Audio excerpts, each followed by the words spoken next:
Hello and welcome to Transforming Tomorrow from the Pentland Centre for Sustainability in Business. I'm Paul Turner.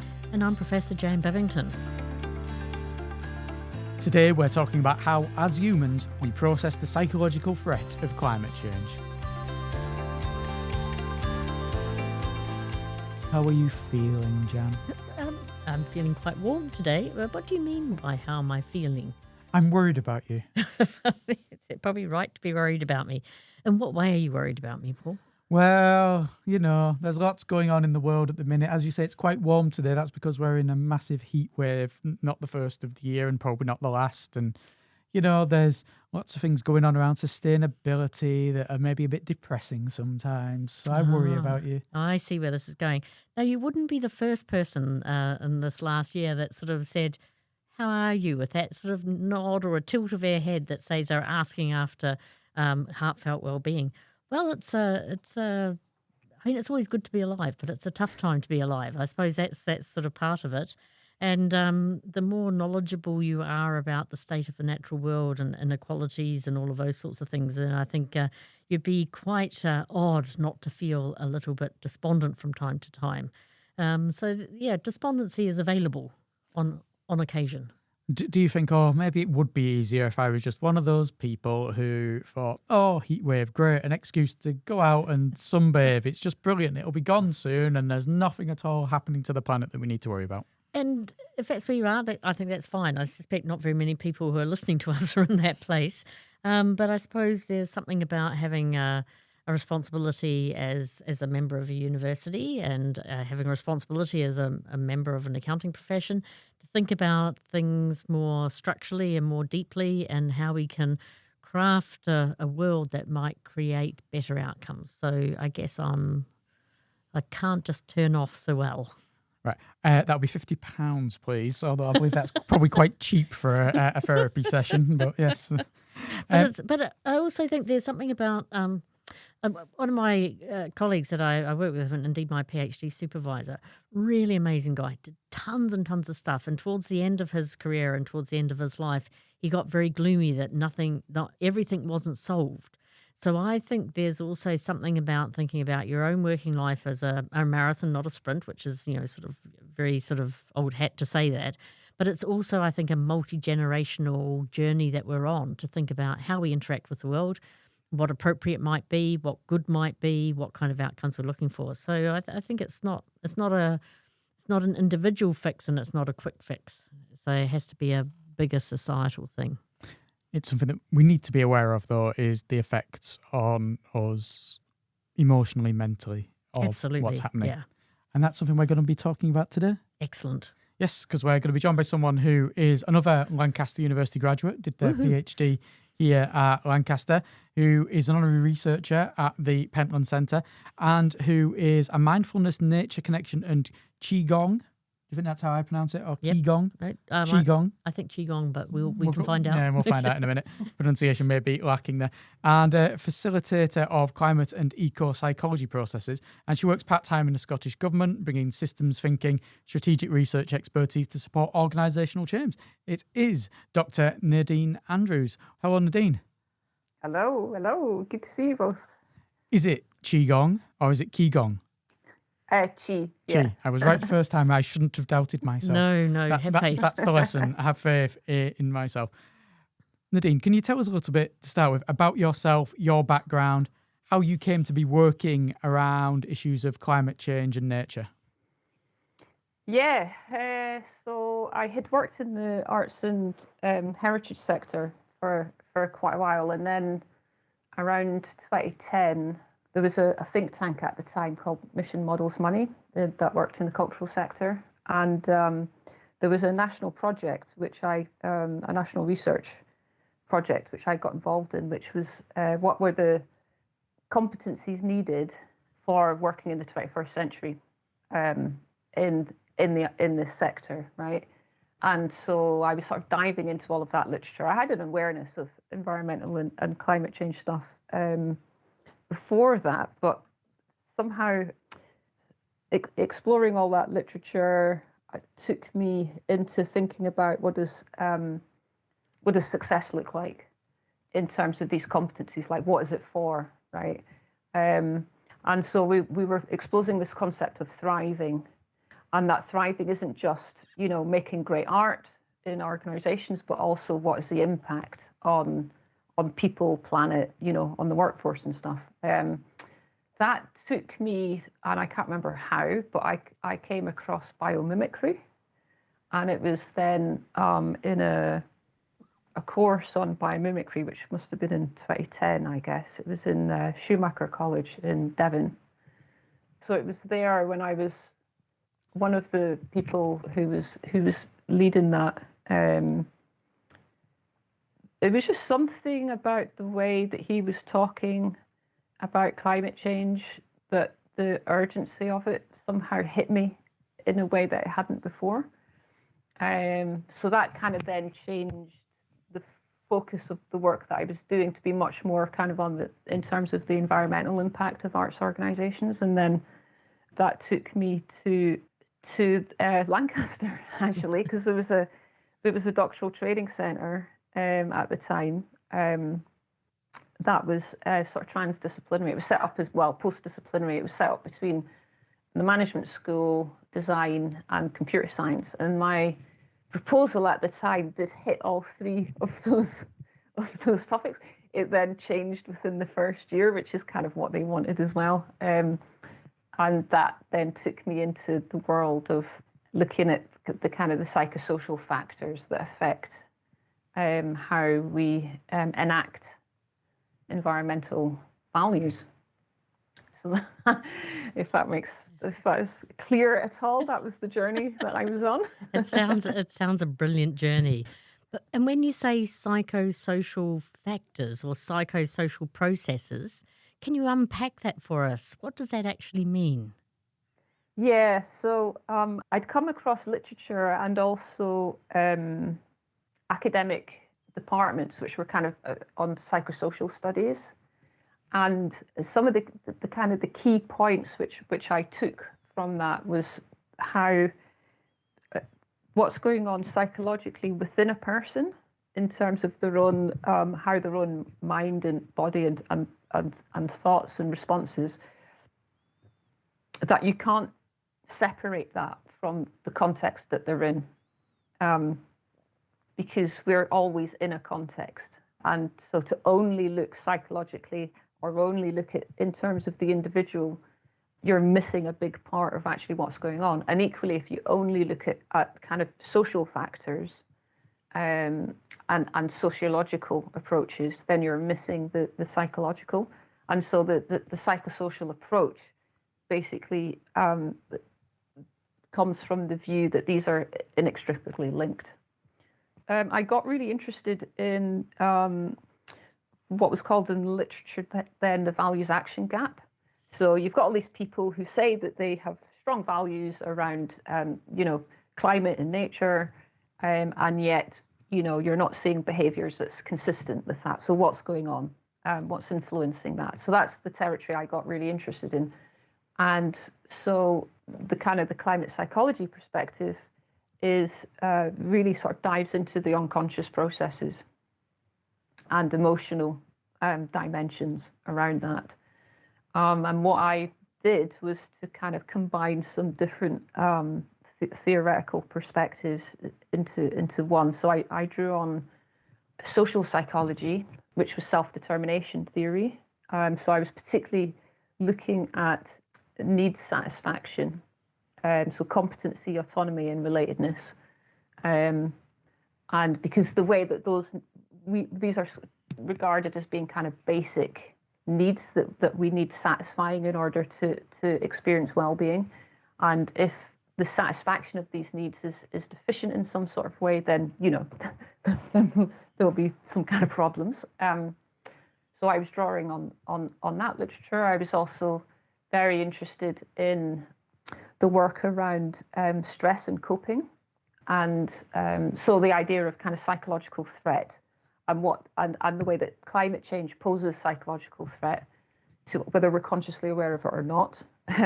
But then that then elicits a threat response in the body, and then as a result of that, we will then adopt various defenses and coping strategies. And again, a lot of these processes play out below the level of our conscious awareness. And where the kind of the social contextual factors come in is that depending on, this could happen at an organizational level or at a group level or even a nation level, that how we perceive threat, is dependent on the context we're in. We're influenced by that. How we then, the way that which types of coping strategies we might adopt is also influenced by, some will be more dominant in a group or society level, and then also the kind of the outcomes of those responses are then kind of adaptive and maladaptive in various ways, depending on the perspective that you're looking at. So something might work at an individual level, but it's not great at an ecological level, like denial, for example. So that's kind of what I got really interested in. So it was quite a systems thinking kind of approach, because I was really looking at all these different factors and how they interact. And I was particularly, my research subjects were sustainability professionals. So I was interested in people who had strong environmental values. That was why they were doing the work that they were doing in their organizations. And so I was interested then, well, how do they enact those values as part of their jobs, and what's influencing that? So that's what I was looking at. Wow. What did you find then, Nadine, with regards to those sustainability professionals? Were they enacting their beliefs within their work? Yeah, so I used a methodology. It was interpretive phenomenological analysis, always a bit of a mouthful, IPA. So I worked with just a small sample. So it was 6 people, but you go really in depth. So there was some variation, but what I found was that often that there was a suppression of their deep green identity or of their emotions around climate change, which was a coping strategy, right? And they were doing this in order to in service of their relatedness needs in the workplace, because their jobs was about influencing their colleagues in some sort of way, right? And so they needed to be respected by their colleagues, to be taken seriously by their colleagues. So it was important to have good relationships there, and trusted relationships. And so for some of the research participants, I found some evidence in my data that there was some suppression of those aspects of themselves in order to fit in, right? Because to fit in was how they then achieved their competency needs, which is about how you are effective in the world, right? In the ways that you want to be. But there's a cost associated with that, which is autonomy and inner coherence.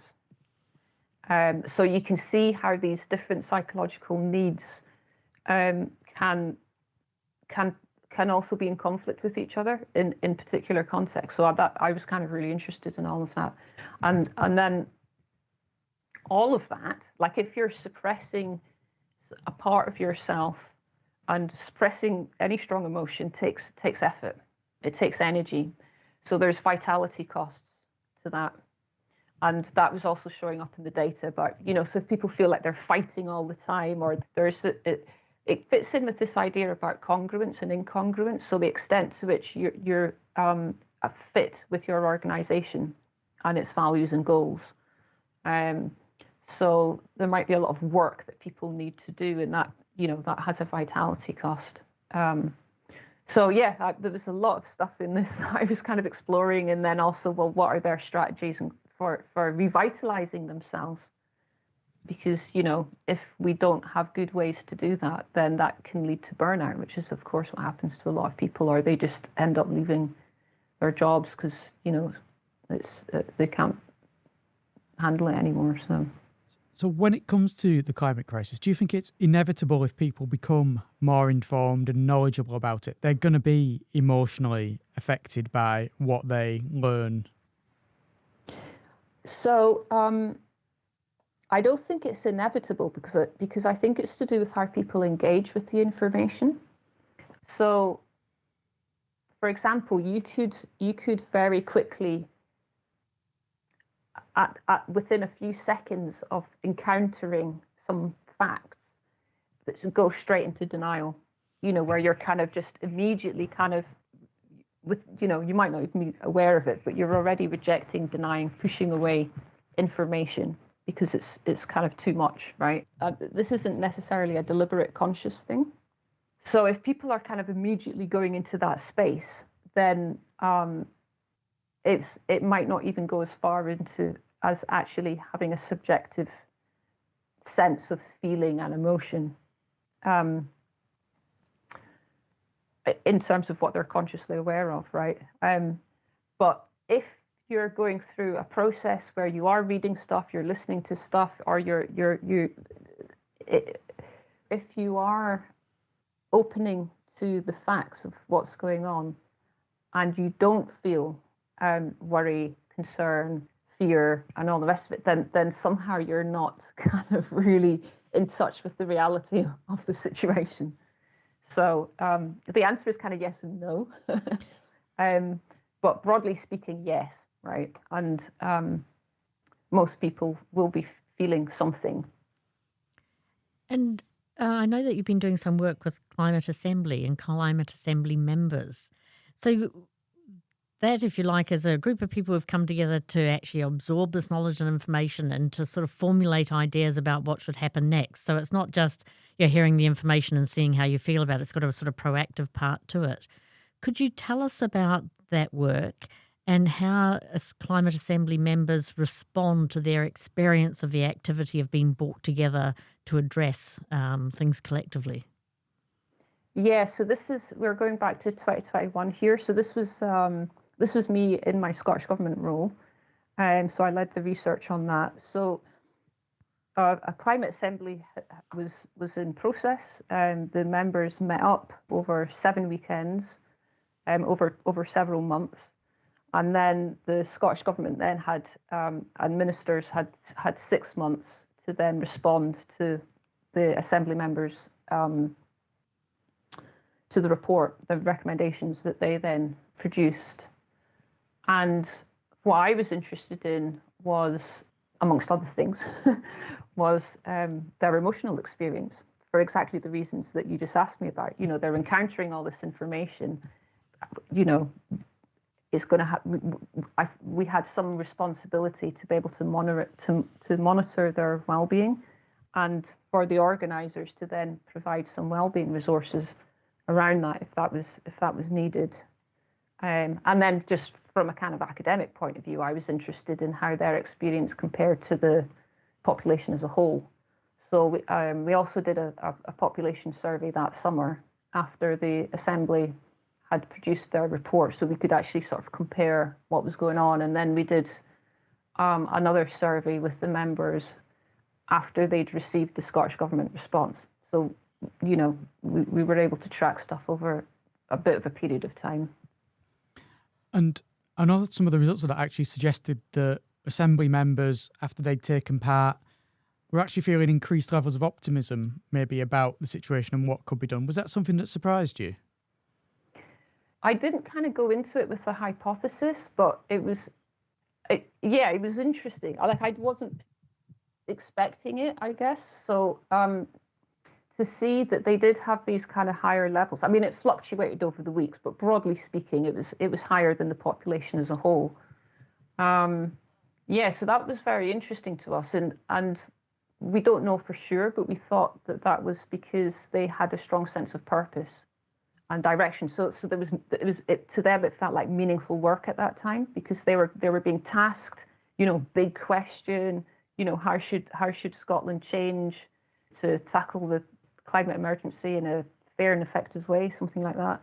And they knew that, the Scottish Government and ministers were going to have to read what they came up with and respond to it. So that's what we thought, that they would have had a strong sense of agency around this and meaning and purpose. And then how did that evolve once the Scottish Government had looked at what they'd put together and started responding to it? So that later part of the process, how did that go for them? Yes. So this was interesting. So that was the final time that people met up. And on the whole, on average, the kind of, they were more similar to the population as a whole, let's say. So the kind of the hope and optimism was kind of moderated. And I think probably what was happening there was that the reality of how government works, because the Climate Assembly was just advisory. Although there was a Climate Act that said that there had to be a Climate Assembly, it wasn't that the government had to take its recommendations. So the government response, many of the members felt disappointment around that for whatever reason. And so I think that then affected, the way that they felt, because it would alter their sense of meaning and purpose, right? Because they've now seen, we thought we were going to have this big influence, and then they get a response back, and for some of them at least, it didn't meet whatever they thought was going to happen. What did your work then tell you? What did you learn from it with regards to the value of climate assemblies, how they might be used, whether they could be more valuable? Well, I think if you're just thinking about the kind of the emotional experience, because we weren't able to do any follow-up stuff, we have no idea what people now feel, right? But generally speaking, deliberative processes have great value.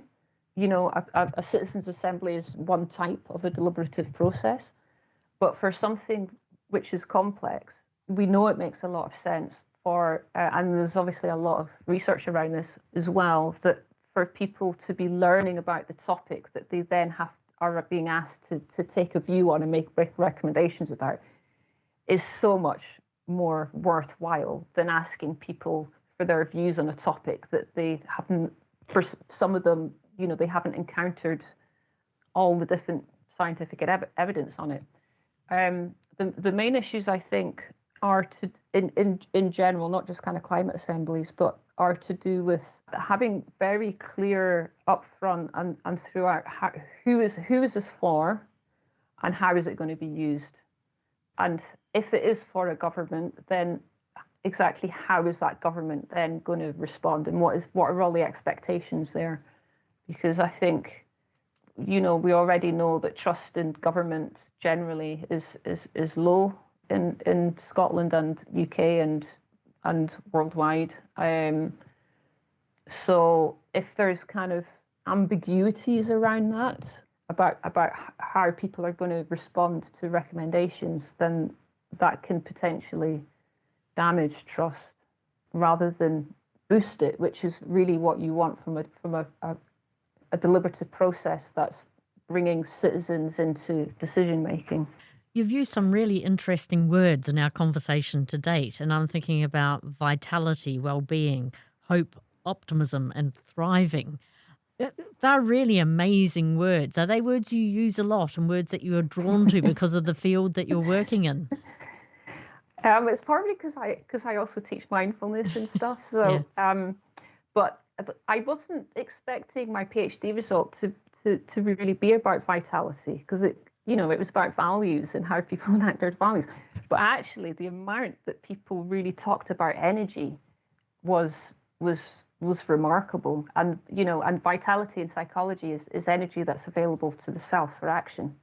And so I got really interested in that concept, because for all of us to be engaging with something which poses so much threat to us in unprecedented ways, it makes big demands on us physically, psychologically, emotionally, and so it's really important then how we look after ourselves and keep our own resilience, not just like me as an individual, but to be able to do that in ways which is ecologically beneficial, because there are ways to look after ourselves, like materialism and just consumer behaviour, which isn't beneficial in a more ecological way. So yeah, and I suppose what I like then about that, the fact you're putting the social with the psycho part of it as well, is Yeah. actually spending ways to spend time with people that build your, that help you thrive, that help you be vital, etc. Maybe it's, it's not a solo game, is it? It's something you'd want to do with other people, ideally. Yeah, and also the other thing which came out really strongly was about connecting with nature. So we can think about people more broadly as kind of non-human people. Yes, as well indeed. as human people. I'm with you. I'm with you. But yeah, that was a really important, not just in terms of people's all well-being, but also reminding people about why they're in this work in the first place, particularly if that work is something which is difficult. If you're in an organization that doesn't entirely align with your own values, you need to be having reminders of this is why I'm doing this, so that it helps to kind of keep that personal motivation going. You've had a few hints at this already of certain techniques and ways of doing it. What advice, though, would you generally give to people when it comes to dealing with how they're feeling when they're thinking about the climate crisis or similar issues with the environment and such that you've come across? Yeah, so we've got a few kind of like top tips that I tend to give people when I do workshops on this kind of stuff. And another thing for language is we don't talk about negative emotions, because all emotions have a purpose. So we talk instead about difficult emotions, because some emotions like fear, anxiety, sadness, all the rest are appropriate, right, to the situation that we're in. But they're difficult emotions to engage with and to feel. So we talk about them as difficult emotions. So for one thing, a lot of people that come to, I'm part of the Climate Psychology Alliance, and a lot of the people that would come to us wanting to be part of the events and activities that we do, or asking for workshops and things, a lot of the distress that people feel is because they think that somehow they're on their own. Nobody else feels the way that they do, and that there's something wrong with the way that they're feeling. And actually just reassuring people that no, it's completely normal to feel this stuff. In fact, it's appropriate. If you don't feel this stuff, you're somehow not in touch with the reality and the severity of things. So it's good you're feeling this stuff. Also, we know from surveys roughly 2/3 of the population feel worried about climate change. Not everybody talks about that. Most people don't.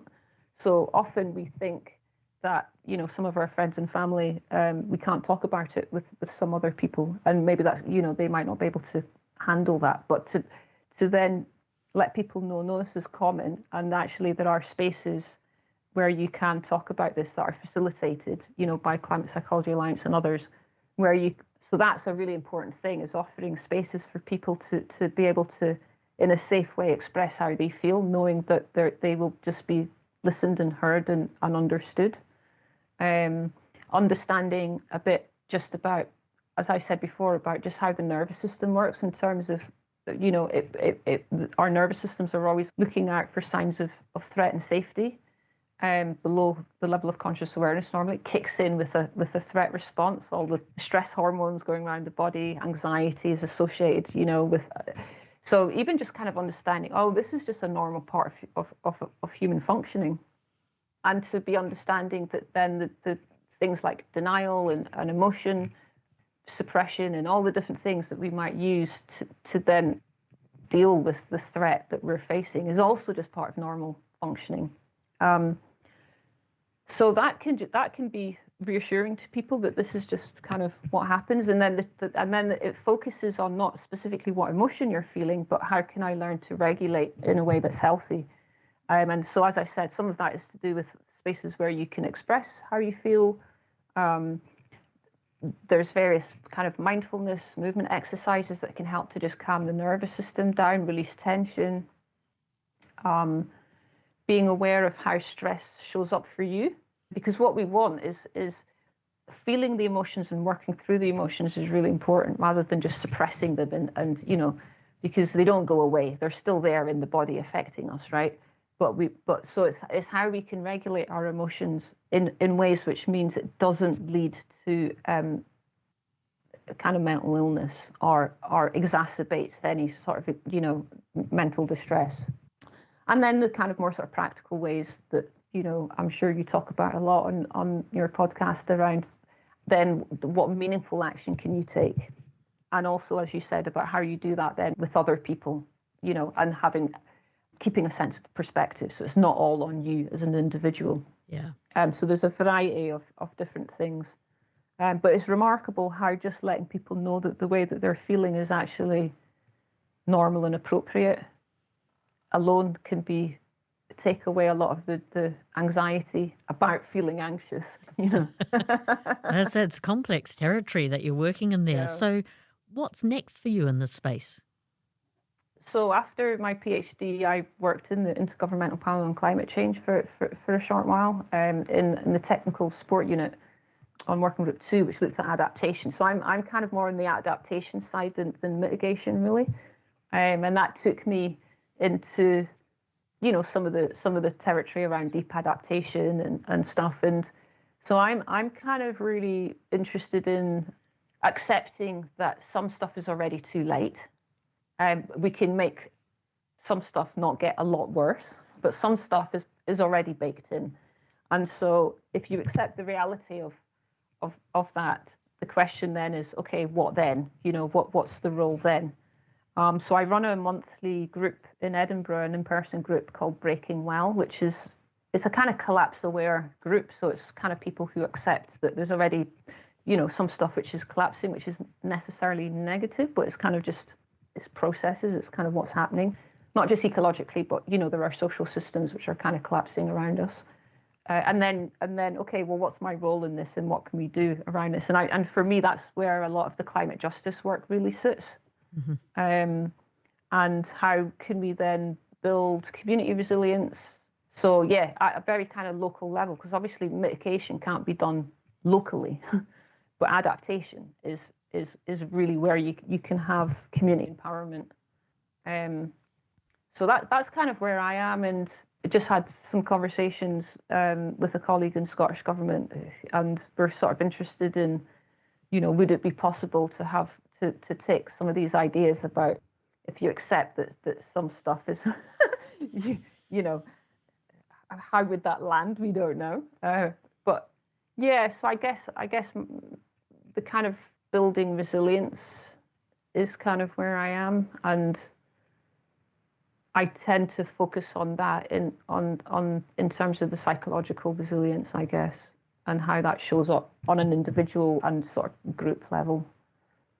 Well, Nadine, thank you very much for joining us today and confirming that it is indeed good to talk and that it's good to get our emotions out there. So Jan can have one of her primal screams as soon as we've finished the recording. It's been really good speaking to you. Yeah, thanks for the invite. There's always lots to think about whenever we have any episode, Jan, about how we feel about what's been spoken about. This episode's been all about how we feel. Absolutely. And I was really taken by a phrase that Nadine used, which was breaking well. So if we are, and I sometimes think of this myself, if we are in free fall, the best thing I can do is to make the landing as safe and as soft and as, the best landing that you can have for a system that's in the process of breaking. And it's also interesting to hear how lots of people will be feeling things or having emotions and reactions to what's happening with the climate and not necessarily realise that this is their body, their mind reacting to that particular thing, that sometimes you have a reaction without consciously deciding that's what your reaction is going to be. And I tell you what, it made me feel much more sympathy for people who are in climate denial, who I don't always feel warm and sympathetic towards. But if there's something inside of you, and without even realising it, that you just sort of push back this knowledge and information from the outset, then that's kind of fascinating that happens, because denial isn't necessarily a logical thing that happens in your head. It has other elements to it, including just emotionally thinking. Because it's hard to think that we're collapsing this planet. I mean, it's a really hard thing to be thinking. Actually, this is real. Yes, there might be some people who are purposefully denying it. They might have a reason for doing it, but there might be other people who are in climate denial because of that. They're not doing it to be contrarian or anything like that. They're just doing it for reasons that are beyond the easily understood on the surface. Yeah. Talking about things that are not very easily understood on the surface, shall we have an episode on AI? Yeah, go on. You know you'll love it. You'll love it. I don't know. I'm getting my emotions out of the way now. I will not love AI. Next week, let's look at the potential positive uses of AI. And let's bring in Dr. Mahmoud Riyad, who we've spoken to before, and find out how he's been using artificial intelligence to help analyse modern slavery reporting. That sounds like a really good plan. Until then, thank you very much for listening. It's goodbye from me, Paul Turner. And from me, Jan Bevington.